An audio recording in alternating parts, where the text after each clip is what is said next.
क्या है? ये क्या हो रहा है? मैं दिन भर घर संभालती हूँ, बच्चे संभालती हूँ, रसोई संभालती हूँ। आप जब देखो लैपटॉप पे बैठे रहते हो। करते क्या हो?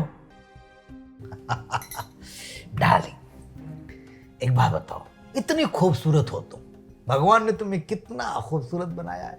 जैसे मैं घर में एंट्री लेता हूँ और तुम्हें देखता हूँ ना, मेरा दिल मचल जाता है यार, कंट्रोल नहीं कर पाता हूँ, बड़ी मुश्किल से अपने आप को संभालता हूँ डार्लिंग, इसीलिए लैपटॉप का सहारा लेके बैठ जाता हूँ, तब जाके मैं अपने आप को संभाल पाता हूँ।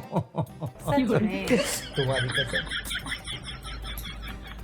आप भी ना, रहने दो। अच्छा आप बताओ कि आज मैं आपकी पसंद का खाना बनाऊंगी, क्या बनाऊं? खुश हो गई? हाँ। एक काम करो, हाँ। बढ़िया मस्त सादा सादा से अच्छा कुछ नहीं, दाल चावल बनाओ। तो एक काम करो फिर, भिंडी की सब्जी और रोटी बना लो। फिर एक काम करो, अंडा करी। हे भगवान माफ करो, बजरंग बली माफ करो, गलती हो गई यार, हमको पता ही ना रहे। तो एक काम करो ना, पराठे, आलू पराठे बनाओ। तो एक काम करो, कड़ी कड़ी चावल। फिर मैं बहुत कंफ्यूज हो गया हूँ मेरी जान, मेरी डार्लिंग, तुम ही बताओ आखिर में क्या बनाया जाए।